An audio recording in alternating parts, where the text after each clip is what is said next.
Space, the final frontier. Well, okay, not really. All right, take two.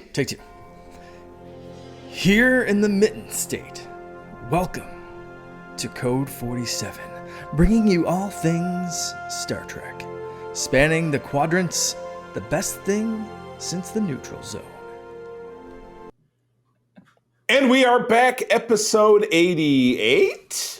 Let me check my notes of the Code 47 podcast on the Secret Friends Unite podcasting network. I am Charlie Carden, your Trek Lord of West Michigan, regional coordinator of Region 13, Starfleet International, captain of the USS Grand Petoskey. I feel like I already mentioned that.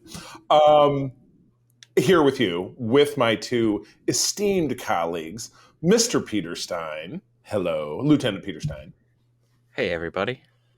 And the one-of-a-kind superstar, Kay Quinn. Katie, how are you? I'm doing very well, thank you. Magnificent. Well, we are back with another action-packed episode, and this is kind of fun because we have something not fun to talk about first. So don't let me oversell that. But this is the first episode in a while that we've gotten to sit down and record unbroken because we're on it for the whole thing. We're starting a new season, season 3 of Star Trek: The Next Generation, and then we're obviously going to talk about the 2 latest episodes of Star Trek: Prodigy. But first, some sad news. We had a passing in the Star Trek world. The lights of the USS Grand Petoskey dimmed for Kirstie Alley, who burst onto the scene with one of her first roles in entertainment, in major Hollywood entertainment, in 1982 with Star Trek II, The Wrath of Khan, as the cadet Lieutenant Saavik, the protege of Mr. Spock. She has passed away due to, I believe it was colon cancer at the age of 71. Kirstie was also most famous for her role as Rebecca in Cheers. I don't know. You guys are younger than me. Did you grow up watching Cheers or catch any of Cheers? Oh, no, I've seen all of Cheers.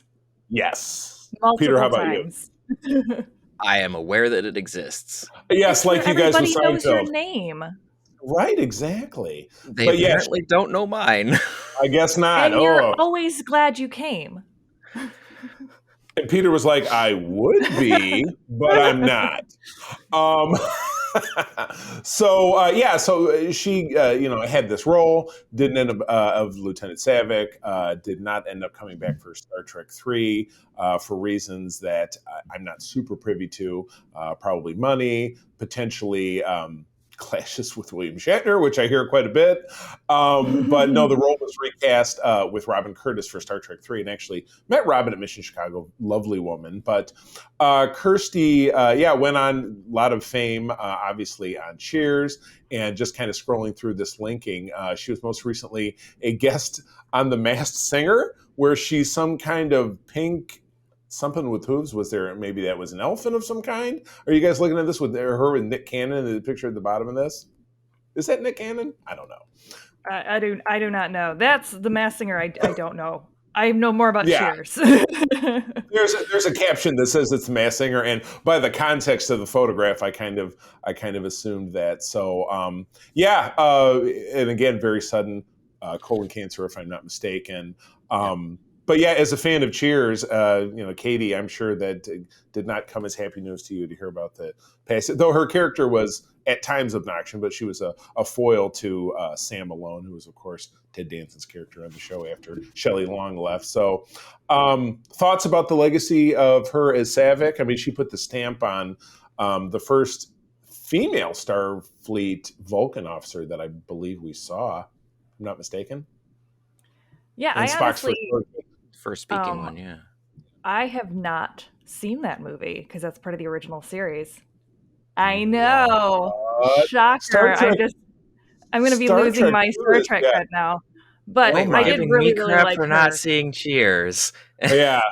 I mean, Star Trek 2 is when you ask about the Star Trek podcast. I'm like, what do you mean you haven't seen an 80s sitcom? Wow. Yeah, exactly. You got to be a jack of all trades, master of none. Well, yeah, it's just Star Trek 2. When people talk about Star Trek movies, they talk about Star Trek 2. They talk about Star Trek 4, the one with the whales, and sometimes First Contact will get mentioned if you're venturing. So, have you not seen any of the TOS films? I have seen the one with the whales. And it's actually So very there you possible go. that I have seen the other ones. I just do not remember them because I saw them when I was so young. Gotcha. Because I know Great that there news. was a stint where I watched several of them, but I don't. I remember there was one with a worm that went in someone's ear. That was this film. That was Star Trek There 2. we go. So I have seen this one, but that freaked me out, and I didn't want to watch it anymore because I was like, I was very young when I saw that. Well, that movie came out before you were born, if I'm not mistaken. It came out in 1982. So yeah, I can imagine. Would have been 3 when it, or no, probably was on home video. It was 3 years before I was born. Right, exactly. So we will dine on that more later. But Peter, your thoughts about her portrayal as Saavik? I mean, I don't want to compare contrast between her and the other actress, but what did you think of the character? I really liked her version of Saavik. Yeah, I thought that she brought a certain amount of seriousness, but yet some underlying playfulness to the character, which was interesting. Right. A little bit more subtle than there was a lot more subtlety going on in Kirstie Alley's Saavik, which was just fun seeing. Yeah. And it was the first time that we really saw two Vulcans talking to each other, talking to each other. And that was, and they spoke in Vulcan, which I don't believe we'd ever heard other than, words like on far and blah, blah, blah. Yeah. Well, that's not true. I don't remember if it got redone in motion picture, or I think they spoke Vulcan in motion picture, or maybe got redubbed. I don't know. But yeah, I'm not sure either. Either way, it was just kind of cool seeing two Vulcans speak to each other in Starfleet. Right. No, I agree. It was just fun. So anyway. I agree. Well, anyway, we mourn her passing, as does the Star Trek community. So rest in power, Kirstie Alley. Moving along, we have 2 episodes of Prodigy to talk about.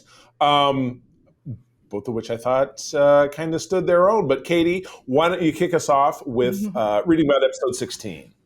Yeah, so episode 16 was Preludes, and it was that the crew of the Protostar was the crew of the Protostar was trying to repair the Protostar. And it kind of gave some time for some exposition. I cannot talk. Nobody was exhibiting. There wasn't anybody going do. No. And give us a little bit of some backstory about Zero and Rock and what's the other one? Pog. Jacob Pog. Jacob Pog. Which I should know his name because he says his name. Which at least they finally gave us a reason as to why he always talks about himself in the third person. Right. Which I'm like, okay, you know what? Actually, I can now maybe stomach that a little bit more. But it still doesn't seem like Dal has learned much from his entire experience, because he was all like, my life is so hard. I'm trying to deal with the fact that I was a failed test tube baby. And everybody was like, yeah, my dad traveled back in time and made me off of a clone because he wanted to destroy the Federation as we know it. Such a narcissist. Oh my God. Me. Listen to me. I'm so sad. No. So, but I did like learning about the rest of the crew and having that filled in a little bit. Yeah. That was good. And it really reminded me of, in Star Trek novel parlance, I know I've mentioned this before, there are 2 and only 2 canonical works. There's and both of them were written by Jerry Taylor, and both of them were Voyager. The first one was the backstory of all of our main characters, with the exception, I think, of 7 of 9. And then there was a novel that was just about Janeway's life and growing up and stuff. So this was a nice, and it's funny, this is a show which is a spiritual sequel to Voyager. So this was done kind of in a similar fashion. And yeah, I loved the little nods to like the original series with when they were chasing around Zero, and obviously he wasn't in his suit, but they were wearing those same goggles that Spock was wearing when the Medusans were introduced in the original series. And they were Kazon. And there were Kazon. Saw some Kazon in this animation style. I was very excited about that. I thought we got Kazon in the first couple episodes. We saw them before, but we're seeing them again. Right. Yes. I saw my favorite meme, and I might even dub this as a working title of the episode. The Kazon are the when you order your Klingons from Wish. Yeah. When you order your motion picture Klingons from Wish, yeah. Yeah, absolutely. That is the current working title of this episode. So yeah, Peter, any thoughts? Any thoughts about this one from you? I generally like this one. It was a bit disjointed for me. I mean, that's the whole point, is you're telling different backstories. Right. Yeah, nothing really cohesive. It was kind of a filler while they're like, yeah, so that was a little weird. Some time. Yeah. I did like everybody's backstory. Rock's was kind of entertaining. I mean, it was a little sad, but it was also funny. Yeah. It's like, I used to like be an entertainer, and so you see like her messing with the other guy, and so they start like changing up, doing goofy things. Like, I enjoyed that bit, especially because it was just a little fun. The ending bit of it was like really sad, but the middle bit was funny. Yes. So I liked that. I did like how Jenkum had like a little bit of character development. Just the smallest bit. You almost couldn't see it. Right. It was just the smallest bit. I mean, he inched. Dahl is like 2 steps forward, 3 steps back. Jenkum is like, he leaned. It was like forward. a little shuffle. It was a tilt. It was a tilt. It was just like stepped on a crack in the pavement and had to turn slightly. Yeah. So I liked those. The thing that I thought was especially interesting was the thing at the end. Where our intrepid ensign aboard the Dauntless, surprise, is the same. It's a plant, right? Species as the Diviner, right? And you're like, this makes a lot of sense, but I didn't see that coming. I know, which is that's for and a that kid's means it's a good like twist. Yeah, exactly. That is a Jamil's character of Essentia. So she's another of the Diviner's race, and brought along her own killer robot too. So another one of the Dread. Right. Well, and we found out her name was she was labeled the Vindicator, and so they were talking about about how, because I think they actually labeled their they gave a few other things, and they did give the race name. I don't remember it off the top of my head. Remember it either, but I did think it was one of those where they told the backstory about like why they were after Starfleet, and it was one of those where they were like, Starfleet asked if we wanted to join, and we just didn't see the point of it, so we ended up fighting ourselves to oblivion in disagreement, and so now we're blaming Starfleet for the fact that we killed literally obliterated ourselves because we couldn't decide. And I was like, and you guys, your solution to this isn't, hey, maybe we should have stopped fighting. It's, hey, let's go back in time and then destroy the entire Federation. Because they're the problem. Yeah, and I was trying to, I feel like this is one of those where you need a big vision board to figure it out. So they met Starfleet, but it was Chakotay. So they met them right around the present. Right. Yeah. And then they met Chakotay in the present, which is after their war. So their war happened a little while ago. So they met somebody, then they had their war. Chakotay shows up. Time shenaniganery. And they send... No, because what happened is they were... Okay, so break it up. Their war happened in the future. The Federation contacted them in the future. So years from now, millennia from now, they will contact this race and say, hey, do you want to join the Federation? And then half of them say, maybe this is a good idea. Half of them go, I don't think it's a good idea. They fight until there's like really no one left. Nobody left, yeah. Right. Then when Chakotay is using the protostar, he accidentally goes through a time wormhole and ends up in the future. Into the future.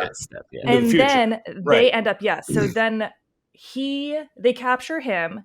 They blow the virus onto the protostar. Yep. And his first officer. Yeah. So they escape and then send the protostar back in time, which is how it gets, like, they send it through the wormhole again, the time wormhole.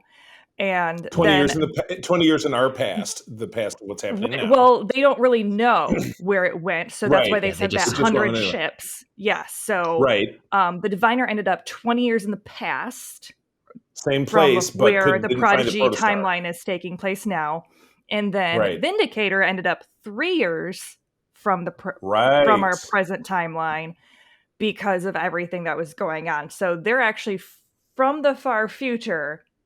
And so now they're trying to destroy Federation now. Yep. I missed the. So this is a real this is a real who's on first type situation.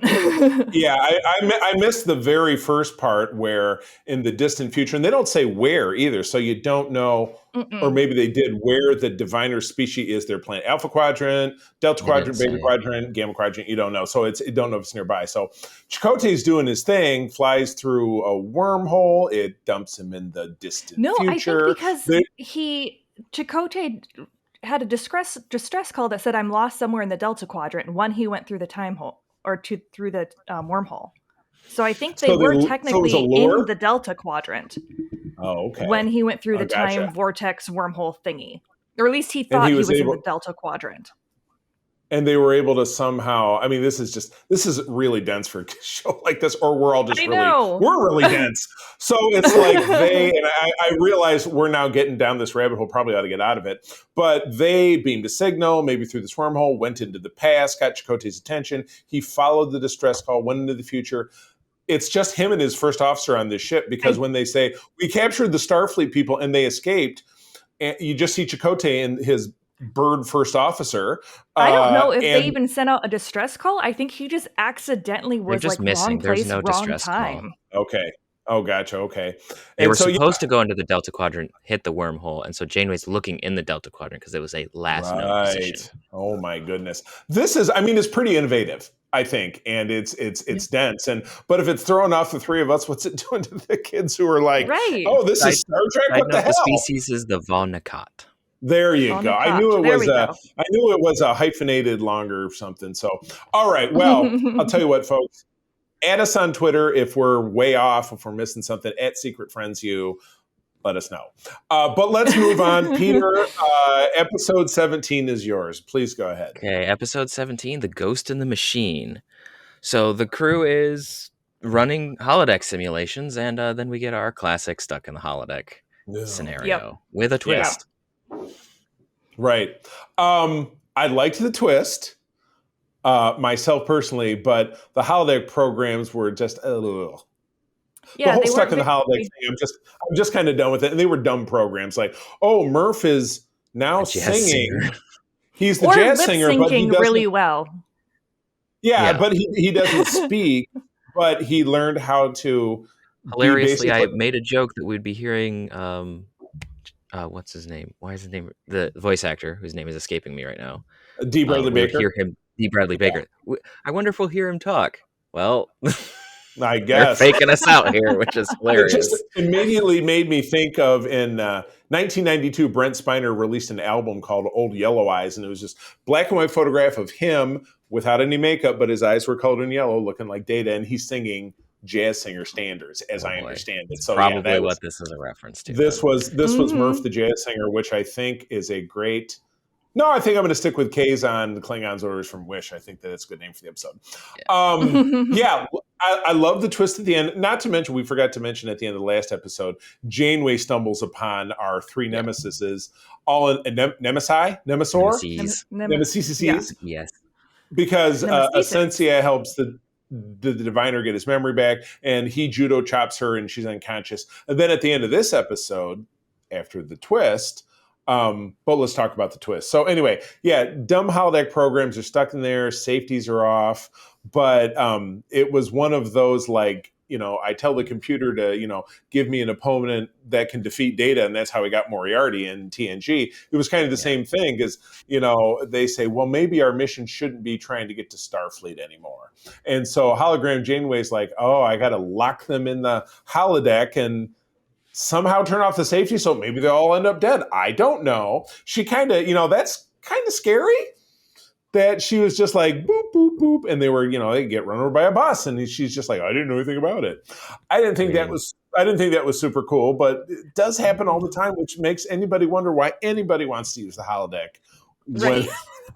It was good to see the closure. Because I think that they teased like evil Janeway in like the second episode that she was in. You had evil version of Janeway.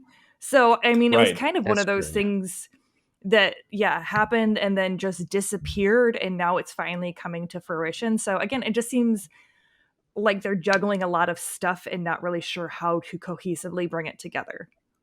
Right. I mean, part of that, and these notes kind of speak to it, is that, this living construct, the big red glowing ball that's making the ship lethal, and it's the reason that they can't go back to Federation space, is controlling, obviously, the entire ship. Well, she's part of the ship. So it's still, even though it took control of her, and then she managed to dislodge that, but it says here, a secret subroutine from the construct made it so that they could sideline the kids and then still get the protostar back to Federation space so it can activate its, Death Blossom and kill everybody. But as she's figuring this out and they're figuring everything out, they look out the window and the Dauntless has found them. But we don't know who's running the Dauntless. I mean, and that's what we're going to find out in the next episode, obviously, is that, the Diviner knocked out real Janeway. And did they then turn around and did the three of them take over the ship, or did they get sidelined? How did they do that? Because the Dauntless still has a full crew. It's not crewed by like three people. So. Yeah, it's a huge ship. Well, two people. Right. Yeah, it's not crewed by... That's the thing. It's like, what are they going to do? All right. Okay. I love my Kazon Wish, but I'm going to have to go with Chakotay and the Birdman. That's the name of this episode. Oh, my God. Chakotay and the Birdman is like, Butch and Sundance or the Marlboro Man. I don't know. It's just something. Smokey and the Bear. There we go. Smokey and the Bear. That's what I was thinking of. All right. So we got 3 episodes left. Obviously 17 ended on a cliffhanger. So best predictions for what we're going to see in the next 3 episodes, just in 30 seconds or less. Katie. Real Janeway is going to take back her ship and then figure stuff out, I guess. Figuring stuff out is good. I like it, Peter. I mean, Janeway is going to have to wake up and there's going to be a scuffle on the Dauntless. They'll find a way to communicate, perhaps by Morse code or something, flashing the running lights. Yeah. Oh, yeah. It was this episode teaser. That was in the teaser. They were like, we'll fire a phaser beam in Morse code, which I'm like, yeah, but they still think we're shooting at them. Don't fire the weapons. Flash the running lights. Every fan show, flash the running lights. That's what you do. Everybody knows that. Oh my goodness. All right. So we've got in our next 2 episodes of the show, we will cover 18 and 19, and then we will have an episode where we just break down the season finale and then talk about the series as a whole. So that is what you have to look forward to. But guys, I forgot to give some love to our sponsor before we get into segment 2, talking about our new program. So Support for Secret Friends Unite is brought to you by Manscaped, who is the they are the best in men's below the waist grooming.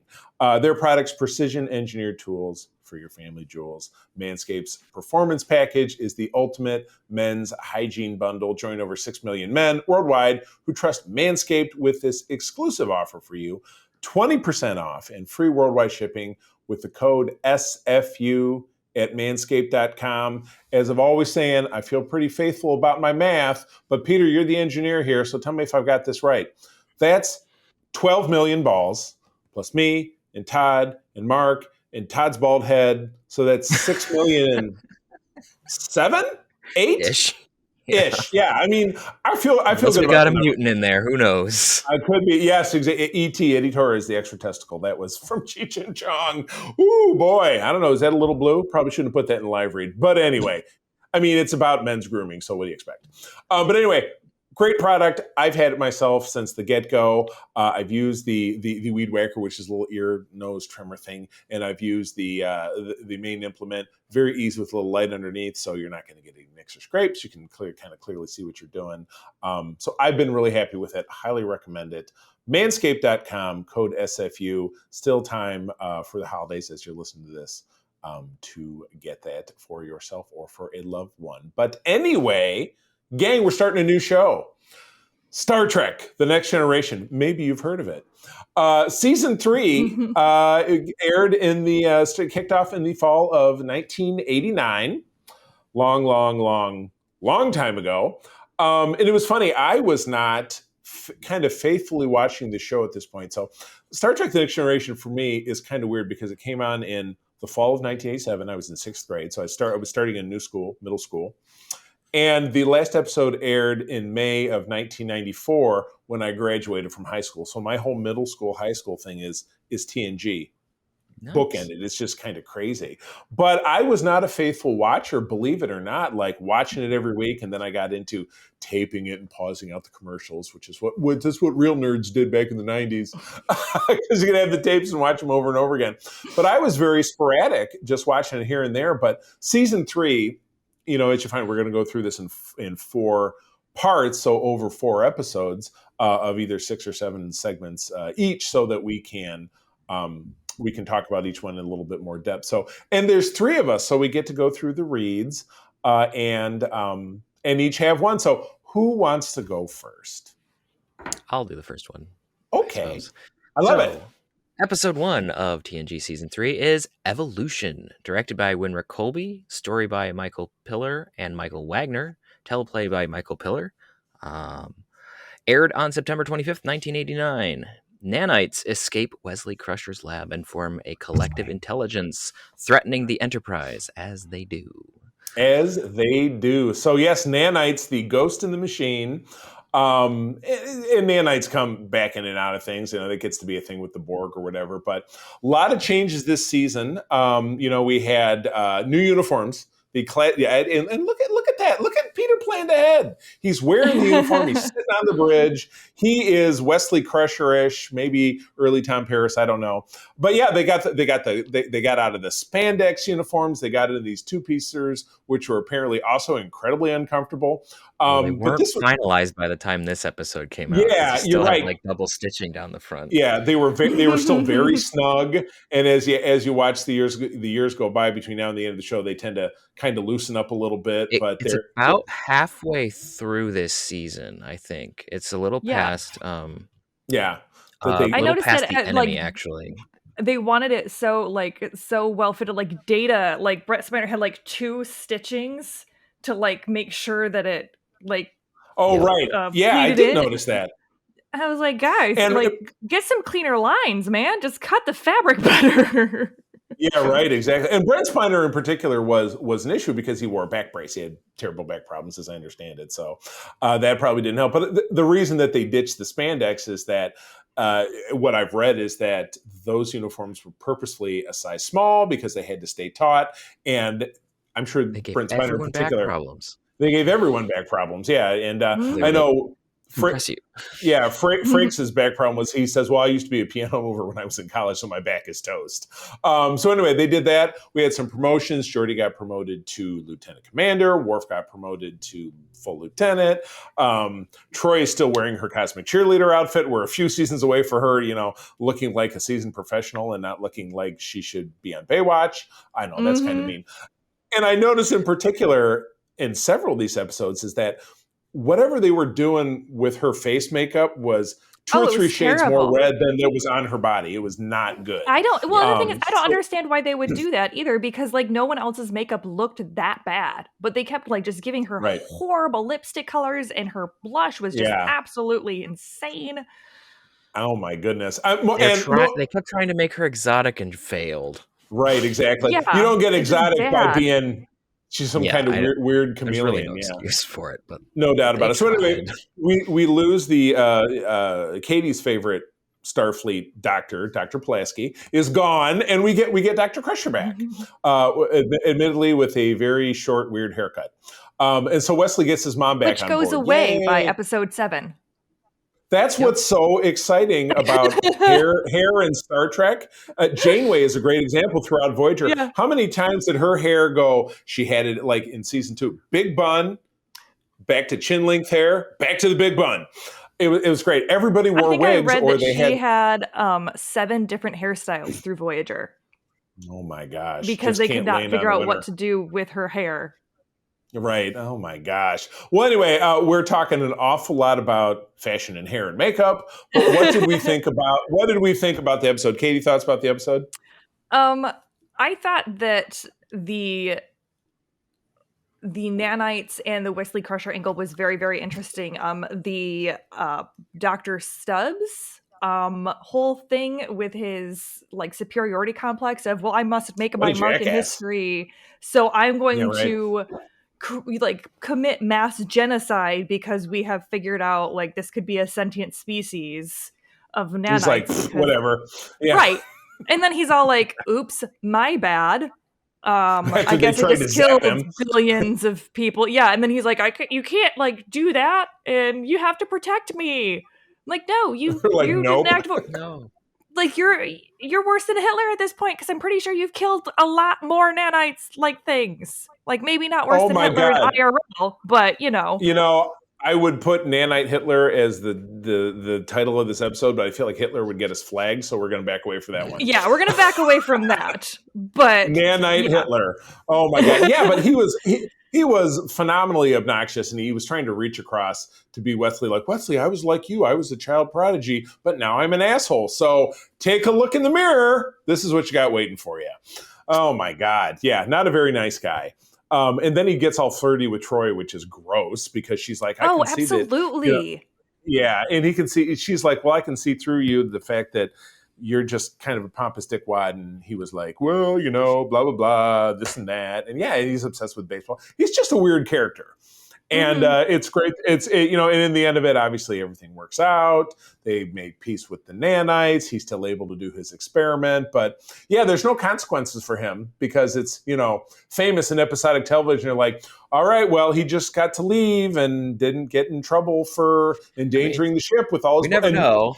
And Wesley doesn't get in trouble because he released nanites that could have, with 1,000 people on the Enterprise, somebody could have gotten killed throughout all of the stuff that happened with the ship. So, but yes. I would be fine with Wesley not having consequences because, like, he was just trying to do his Starfleet homework on top of all of his Starfleet duty. Like, he's got a lot of stuff going on. So, like, sure, accidents happen. But that dude purposefully killed millions, possibly billions of life forms because he wanted to make sure his experiment was able to happen and nearly destroyed the entire ship. Yeah, kind of a thumbs down. Definitely should have consequences. Exactly. But yes, it'd be great to get a Lower Decks episode where we find out he's in jail and the nanites are coming for him. Or maybe the nanites are going to rescue him. I don't know. Maybe that'll be the Peanut Hammer Emperor Agamus lore team up. Oh my God, yes. They get together with nanites and we're like, we never got Dr. Stubbs. Could be the establishing moment. They kill him. Yes. Oh no, we're dangerous, and now they go do whatever shenanigans. Yeah, exactly. Oh my goodness. All right, Episode 2, The Ensigns of Command. Episode I don't understand. Directed by Cliff Bowl, veteran of the series. Melinda Snodgrass was the writer, again, big name in TNG from October of 1989. Data must persuade a stubborn colony. It's not really a stubborn colony. It's just the one friggin' asshole guy, to evacuate their homeland under the threat of a powerful and mysterious race.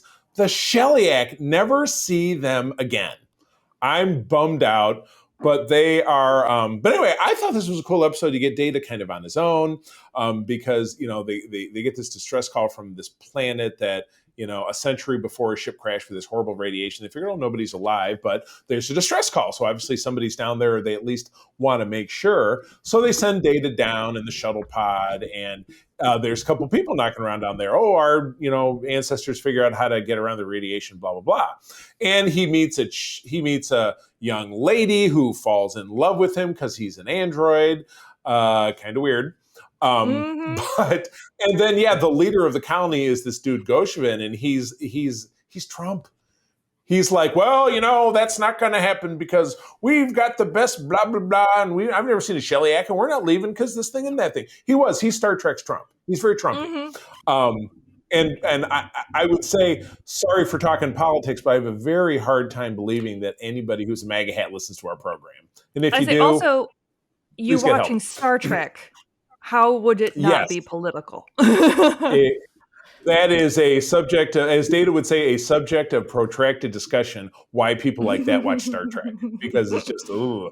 But anyway, we'll pivot off of the political angle. So what's happening is that this planet was part of a treaty years back that this weird race that we've never heard about before and never end up seeing again. That is, they're immensely powerful. They're called the Shellyak. He's a big oil blob that not only looks like the thing that killed Tasha Yar back in season 1 in the episode that was her swan song, The Skin of Evil, but it's voiced by the same dude. So it's like that's Armis's cousin. Familiar. Yes, exactly. No, but it is. The dude's name is, I think, Mark Mark McChesney. I just remember, just because it's a weird name, I remember it. And he's a stuntman or a voice actor who has a penchant for wearing a suit and going. That's what the whole time. If you're watching YouTube, you can see this. All he does is he kind of waves his arm like he looks like a guy playing an accordion. That's his whole. He's the Weird Al of Star Trek.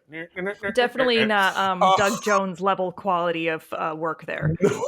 No, exactly correct. But I remember enjoying this episode, but I remember just being super bummed out that we didn't see the Shellyak again because they were mysterious. They didn't, they were very to the letter with this treaty. So it's like on, December 3rd, that colony spot is ours. And they're like, we need 3 weeks to get a colony ship to get our people out or whatever. And like, nope, December 3rd, we're going to be there. And if they're there, we're going to annihilate them. So it's just like, okie dokie.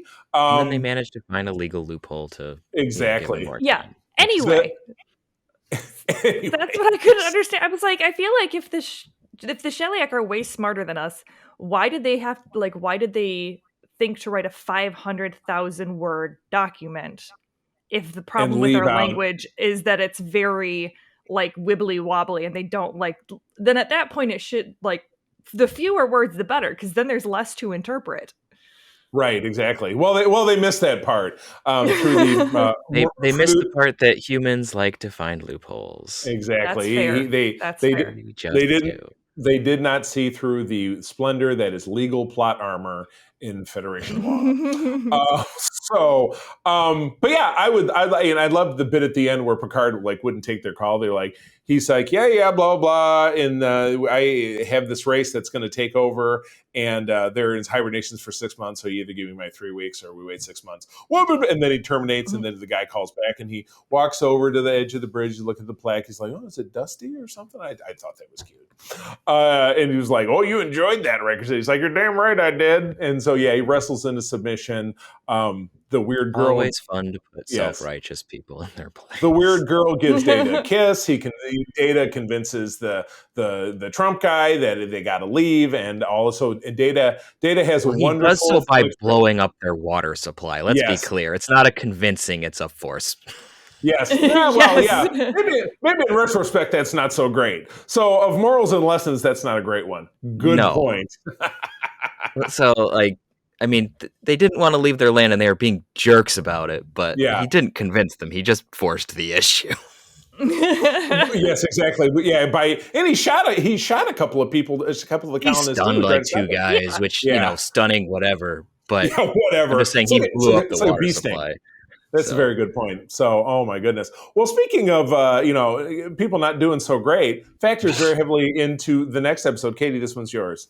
All right, this one is The Survivors, directed by Les Landau and written by Michael Wagner.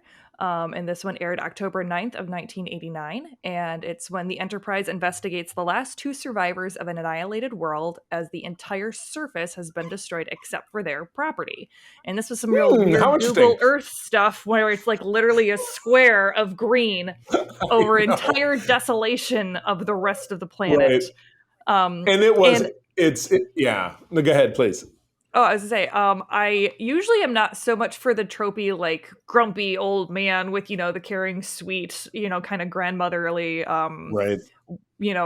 But I think it was just because John Anderson and Anne Haley did such an amazing job with these 2 characters.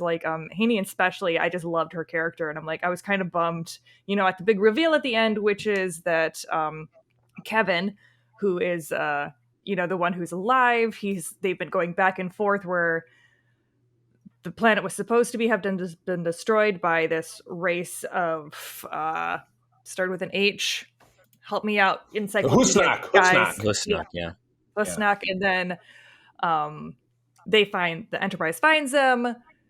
Then the Husnak come back, supposedly. Enterprise chases and then realizes that they're being led astray, so they come back, and then the Husnak come back, but they're way stronger, so they nearly destroy the Enterprise before they leave, and then Picard starts figuring out that this is kind of all a ruse. Meanwhile, they're having Troy act absolutely batshit because she's got a song stuck in her head. And it's the classic, late 80s over dramatized kind of acting. It won't stop. Make it stop. Expect from it. But it ends up where this guy Kevin is actually this immortal entity. Where there's a lot of immortal entities in Star. I wonder if like the Q and Kevin get together and have like afternoon tea and talk about their immortality sometimes. You think? Because again, it's a great example of something that is just never touched again. Yeah, because they leave him. Again. Yeah, they leave him on the planet because they're like, well, that's punishment enough that he gets left because he did this whole thing and whatever. Yeah, so and because so that's what he did. Yeah, because he ends up that everybody had died, and as the immortal entity that could have wiped out and saved the planet, and chose not to because he, believes in nonviolence. He had a moment of insanity and completely obliterated the entire race of the people who had attacked him. Yeah, and I mean, Picard's answer was very accurate when Kevin's like, okay, do with me what you will. And he's like, we literally don't have laws that would deal with that. So I'm not really sure what. And so also, I'm like, he's an immortal being that destroyed an entire race with a thought. How are we going to punish you? Like, what are we going to do? Genocide. Yeah, he just exactly. with so that ship and all the and this is why we don't hear. That's why we don't know anything about the Husnak, and we hadn't heard about them before. But we will not again. We never will. This episode also gave us the classic Worf line as he's sitting there because he and Picard beam down one of the subsequent times when they want to have conversations with Kevin and Rishon. So hard. And he's sitting there. He's sitting there with a cup of tea, and they're like, "Oh," and she says, "How do you like blah blah blah, Mr. Worf?" And he's like, "Good tea, nice house." Like later, he takes a sip of tea, and you can very clearly see him grimace. And so teasingly, the wife asks how he likes the tea. Right, as a Klingon who's a good diplomat, being very diplomatic. Worf, along with other such great Worf classics as "nice legs for a human," and I'm drawing a blank on another great Worf line. Give me another one. Toss me another one. Toss me another one, Peter. From that episode, or just just in general? Yeah. Oh, Worf's line. Yeah. Sir, I must protest. I am not a merry man. Yes, exactly. Oh my gosh, Peter, your thoughts on the episode?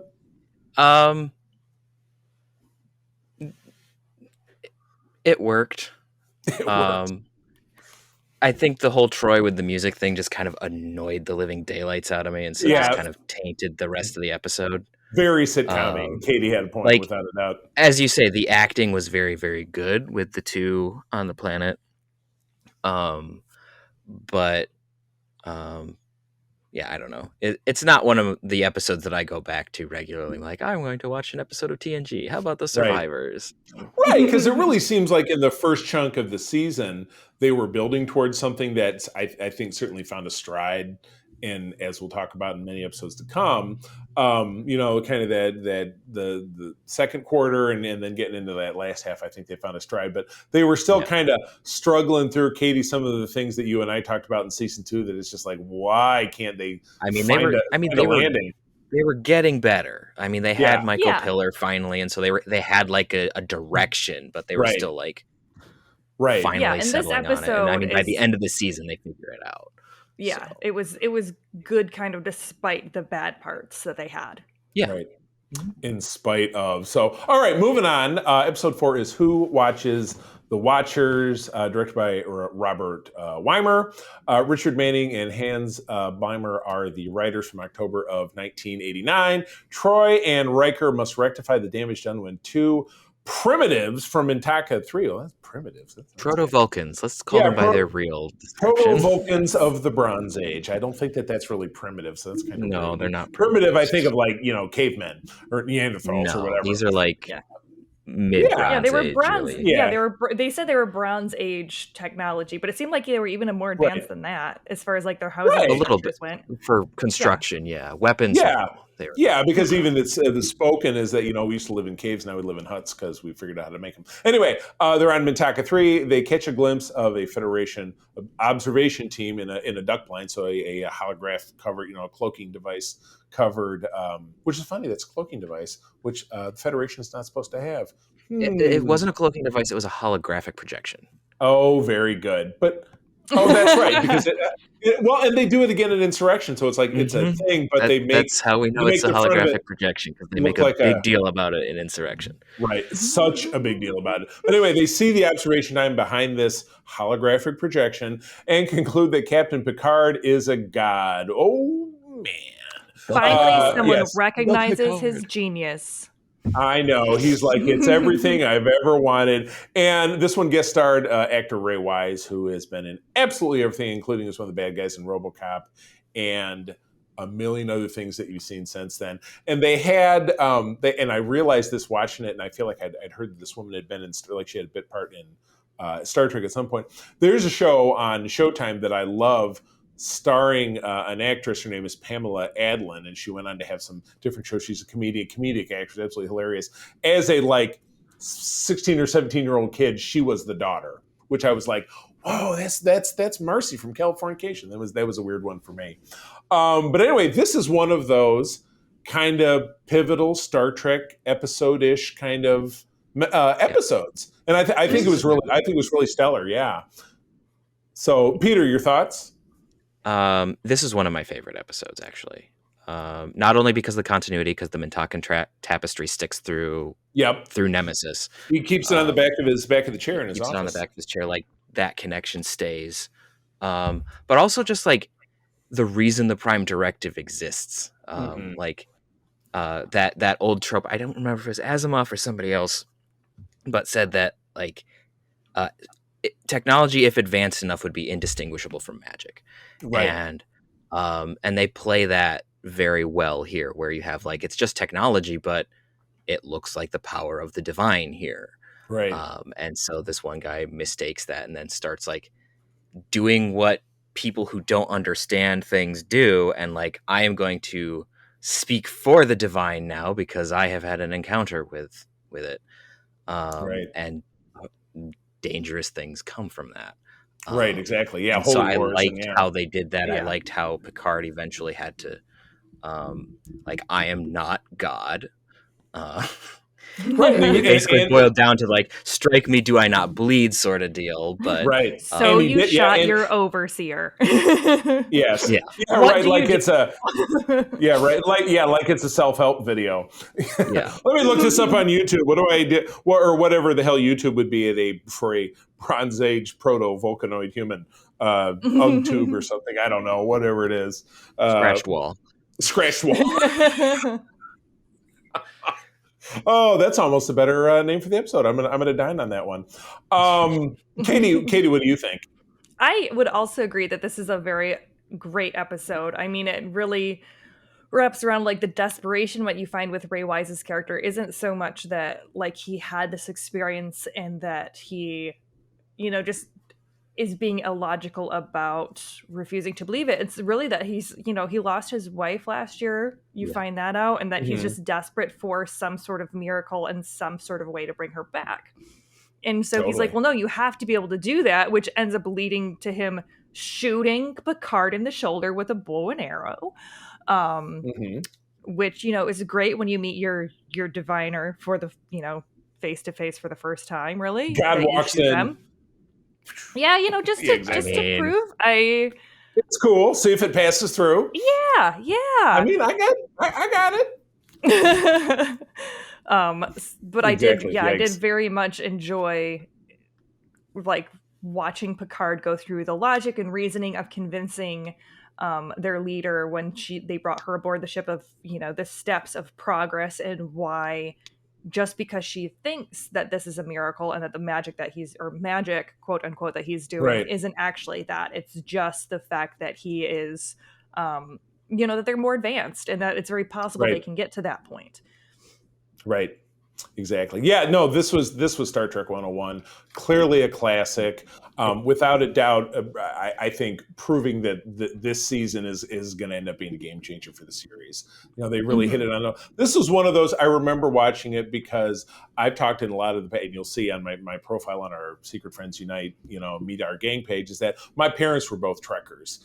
And this was when we would go visit my dad once a month. My dad lived in the Detroit area. We lived in Grand Rapids. My dad, we would always watch TNG because it was on TV 50 on Saturday, and we would sit down and watch it. And my dad, who is, otherwise kind of, he's a manly man and he's into hunting and fishing and all this different stuff, loves Star Trek. And loves Star Trek The Next Generation, like from the get-go. So this was an episode I remember sitting and watching, and he's like, "Shh, we're watching Star Trek. Everybody shut up." So it was pretty cool. But yeah, no, I remember this one in particular. So awesome. Good deal. All right, moving on to, did I read? No, I read that one. So Peter, it's back to you. Oh, I get the ringers. Okay. Yeah, right. Episode 5, The Bonding. Directed by Winrick Colby, written by Ronald D. Moore. I think this is one of his first. Yeah, big time. Ron Moore is the guy. Yeah, Ron Moore is a big deal. If you did not know, he is a big deal. Yes, like Ron Burgundy. Aired October 23rd, 1989. A mysterious entity seeks to comfort a boy who has lost his mother in an accident on its planet. Yeah. Yeah. It has like it doesn't. This episode handles death in an interesting way. Like you have Worf's reaction to it, you have the captain's reaction to it, and then you have the boy's reaction to it. So you have like guilt, and Wesley's. denial, and Wesley's too. Yeah, Wesley, we are dealing with his father. Yeah, some of the best Wesley Beverly is in this episode that you ever saw. Yeah. Probably one of the very best. Yeah. So like. It's interesting how this deals with that. It's not the first. It's not the only episode that does this. Hero Worship does this a little later. Yep. Yeah. But in a totally different way. Mm-hmm. But it's interesting how like you have Worf is trying to like I'm going to like adopt the boy and take care of him because I feel responsible, which is an honorable thing. That's great. He doesn't choose to do that with his own son in a couple of years, but whatever. Yeah. We didn't say Worf was perfect. Right, exactly. But so you have Worf trying to do this, but then you also have this alien that apparently also feels responsible for the fact that this boy's mother died on their planet. And it's like, okay, well, I'm going to take care of him. But my version of taking care of him is I'm going to give him a facsimile of his mother. And then basically we're going to play house on my planet as he grows up for the rest of his life. Yeah. So it's just like, which is like, and so you have this like whole thing about we can't dwell in the past. Like the past needs to form us and shape us, and we need to respond to it. We can't ignore that it happened, but we do need to take a step forward. We can't just live there because it's not coming back. And like this facsimile of his mother, she's not real. Like she could act like her, she could sound like her, but it's not actually his mother. Right. And so eventually at the end of the episode, you do have him accepting Worf's offer and becoming an honorary member of the House of Moog. Right. More or less. That story plot line is never pursued ever again. It's definitely so sad. I know. Right. And it's definitely it's definitely less. Yeah. Who knows? Yeah, and the House of Moog is a bad one because they're the roller coaster house of the Klingon Empire. They're powerful, they're nothing. They're powerful, they're nothing, and eventually they're disbanded. And Worf joins the House of Martok, and so what happens? I know that this kid, and I'm drawing a blank on his name. Two things about him: Jeremy or something. Well, no, the actor. I don't remember the actor's name. I don't know. Two things about it is that this actually did get a sequel in the DC Star Trek The Next Generation comic line, which ran for about 100 issues from the late 80s to about the mid 90s. That series was pretty famous for doing sequels. Like they brought Okana back. They ended up bringing back Ardra, who was the con woman in season 4. Back Ardra. Yeah. There was that's an interesting one. And the problem with those DC Star Trek series is that it's not a problem they're not canon, but you also really can't find them anymore because the license is lost and they weren't really republished. So you can't find. IDW has a Star Trek license now, and they have for the last 20 years. You can't find them anymore. And much like the first run of Marvel Star Wars, most of the stories are garbage. So, but anyway, Katie, your thoughts about this one? Yeah, I thought that it was some better handling on just emotional intelligence and dealing with death and having to move on. Like they gave Troy some really great moments as far as like her interactions with Worf and being like, hey, you know, you are grieving in a certain way, but you also need to consider how he is grieving. And, you know, that's going to be the most important thing because it was his mom. It was Jeremy's mom that passed. And even if you feel responsible, he's not responsible for your feelings, even though he might feel like he is. Right. So I thought that was really, really great. They finally let her be an actual counselor versus her like doing the damsel in distress thing that they happen. Yeah, Captain, right. I sense that there's someone who's going to be talking on the screen. Yes, Troy, I see them. Thank you, Troy. Go fix your makeup. We appreciate it. Yeah, like they just usually do not give her character any justice, but I thought they did a really, really great job. And like even I feel like it was a good growing moment for Picard and Wesley when Wesley is like, you know, I hated you for the longest time because you survived, and you know, my dad didn't. Survivor's guilt, yeah, right, exactly. Yeah, no, I thought it was there was a good character moment for most of the characters in this, save you know, Data, who we get plenty of Data, and Geordi didn't really have anything to do. But even Riker got a moment with Data. Well, I guess, you know, he and Data had an exchange in 10-4. Riker's sitting there. That was one thing I noticed about Riker. Oh yeah, that was really good. He was really weird drinking. He's drinking this pink beverage, which I assume is probably pink lemonade. But he drinks it and then he goes. He grimaces like it's like the strongest moonshine you've ever drank, and he does it twice. And I'm like, what kind of funky pink lemonade drink is that? It's just something a little weird that I know. If the mix is off and it's super sour, who knows? Yeah, yeah, who knows? Sour pink lemonade moonshine. Look that one up. Look that one up in Guinan Specialty. But oh man! All right, Katie, moving on. Next one's you. Yes, so we have Booby Trap. That was directed by Gabrielle Beaumont, story by Michael Wagner and Ron Roman, and teleplay by Ron Roman and Michael Piller and Richard Danis. And it was aired October 30th, 1989. And when the Enterprise falls victim to an ancient booby trap set to snare starships and drain their power supply.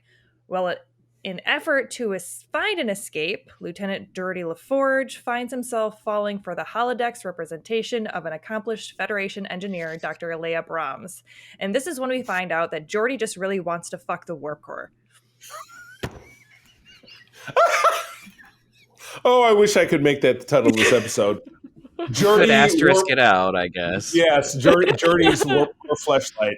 Oh my God! Yeah, you're right. Because this episode is all about the kind of the pity of Geordi. But anyway, please continue. Yeah, and the thing is, it was one of those again where I really loved the concept of them falling into this trap and trying to escape. But then you had this weird thing of Geordi. It starts with Geordi on a very awkward date. And then it does not go well. And so he goes to Guinan and he's like, I can't talk to her and it's not making any sense. He asks Guinan if she considers herself a woman. And she's like, last time I checked, yes. And he's like, well, I can talk to you, but I can't talk to anyone else. And it's this light bulb moment of Geordi. If you treat women like people, maybe they would want to talk to you. I know, it's crazy. Instead of being all, because like he's on Yeah, and then it turns around and he creates a holo program, and that's the only woman that he apparently can get any play with, because he kisses her at the end and then immediately shuts the program down. Right. He was like, well, I had a good run. I'm all set.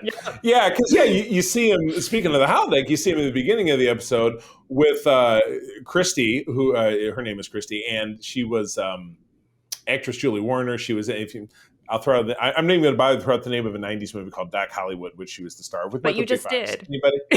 Damn it.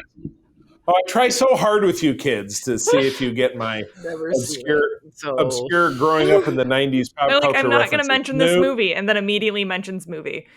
Because I couldn't think of something else she was in. Oh my God, I know it's terrible.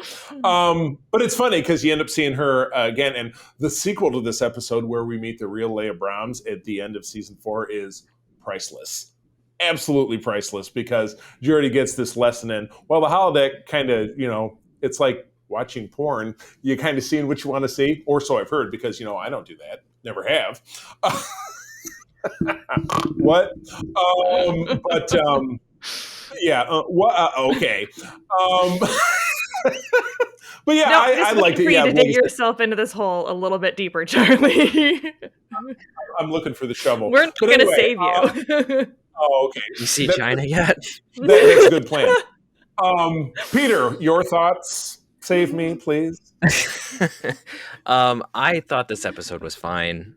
I did like the situation there, and I did like how they had to figure the bit out to like use inertia and stuff, and we get to see some mad piloting skills from Captain Picard. Oh, yeah, wicked he pushes smart. buttons.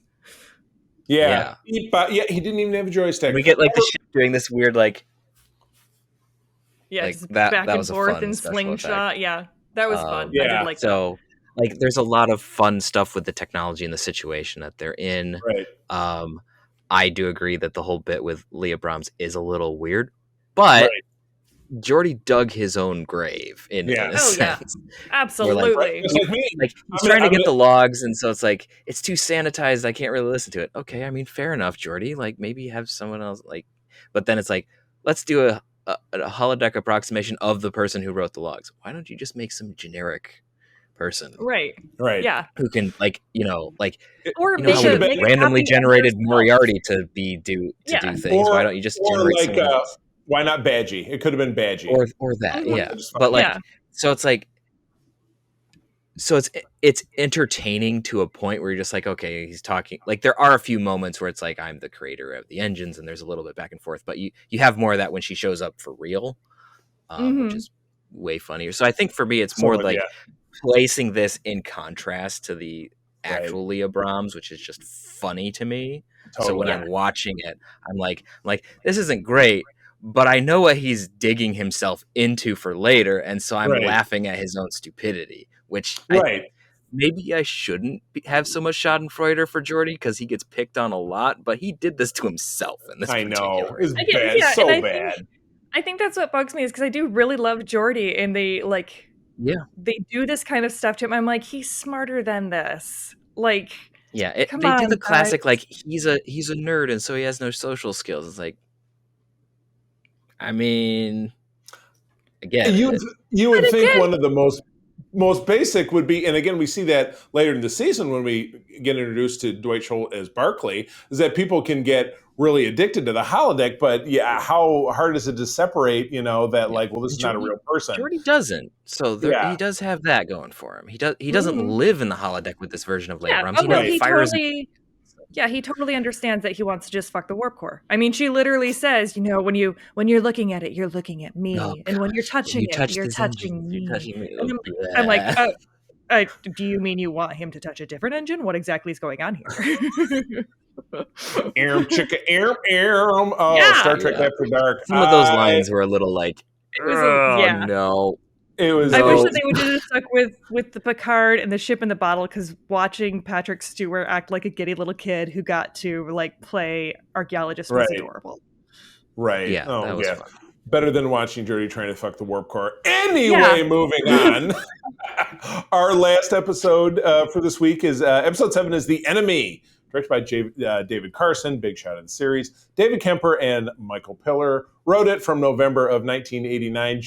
Two Geordi episodes in a row, and what a dichotomy. Having a great time, not having such a great time. He's trapped on a harsh planet, which I love it, the Galorndon Core. Because that's such a weird, name for a planet, right? Like the core. I don't know. I like it.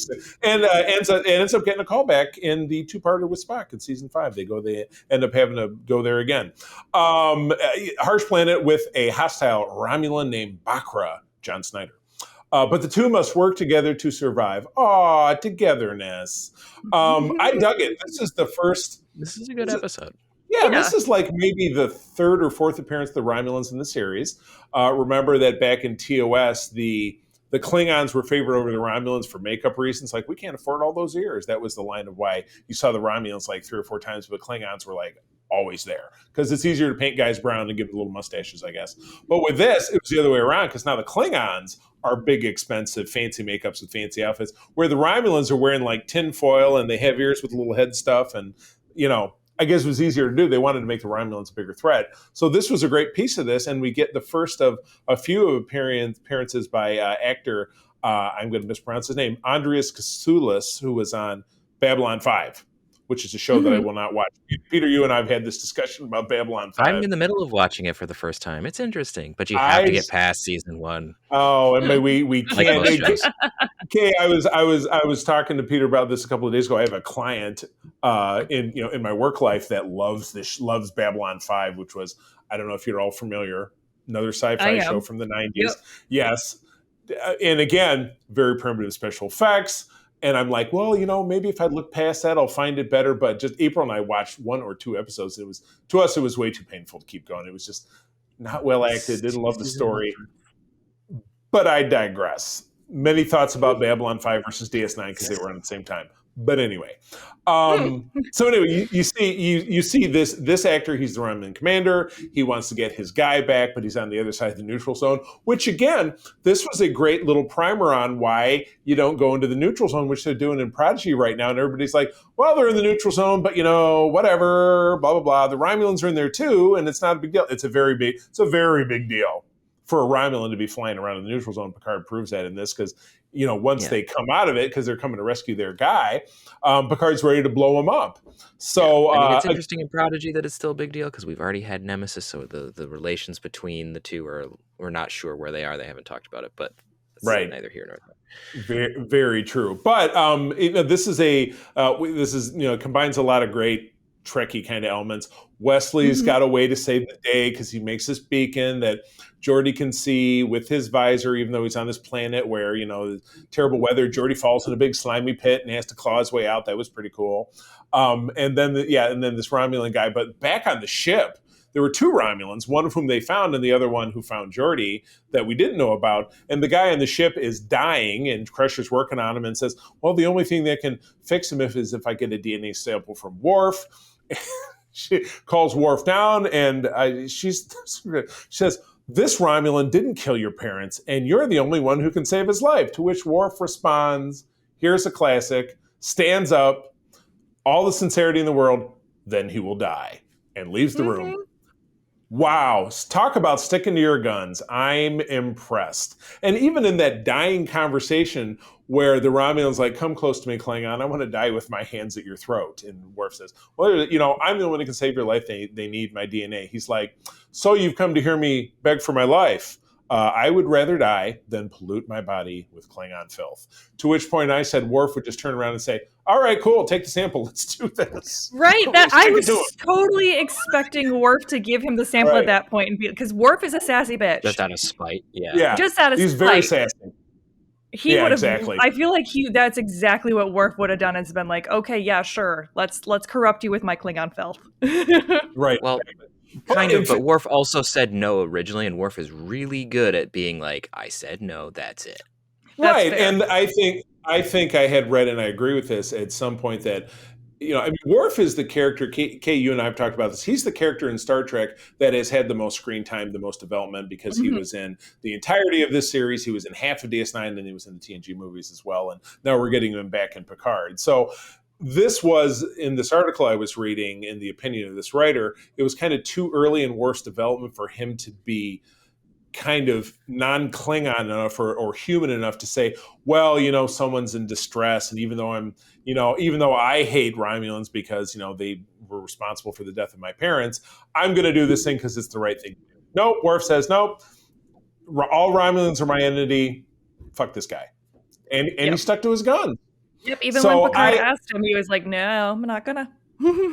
But interestingly enough, they respected his decision. They didn't go around him and extract blood and stuff from him anyway, which is something that I think is worthy of note.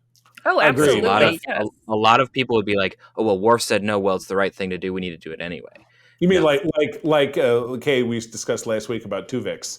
Eventually, it was the right thing to do, but she didn't. And then it was funny. But as soon as Picard had that conversation with Worf, he calls Crusher and say, Worf's out. He says, well, it's not a big deal because the guy's dead. Like, oh, okay, that was bad timing. Maybe we should have met 20 minutes ago. I kept working on it. Right, yeah, because if you would have said yes, then it would have been really shitty. Yeah. I'd be like, oh, damn it. Oh, well. Yeah, I guess I should have moved this up in my afternoon meetings, and we could have talked an hour ago. My bad. Oh, but anyway, I thought it was great. But anyway, well, that other thoughts about the episode, Katie? I just thought that the way that I don't know if you guys noticed how Brockra was standing when Geordi woke up. They had him like crouched half Spider-Man style, right? And it was very straight because I'm just like I really just want Geordi to be like, I'm sorry, I can't take you seriously when you were like half lunging in like a lunge stance at me because you're like, yeah. It was very funny, and it just the mannerisms that they had Bakra just were very strange with how he was behaving. So, and I'm also irritated with how it seems like the Romulans can get away with anything. Because like if Federation would have gone into the neutral zone, even if it was a legit thing where one of our starships had crashed because of a navigation error, Enterprise would have been shot out of the sky as soon as we entered the Romulan area. And they're just no, they're obviously lying. Okay, well, I guess we'll just let them go again. Like, there's just zero consequences. Right. Yeah.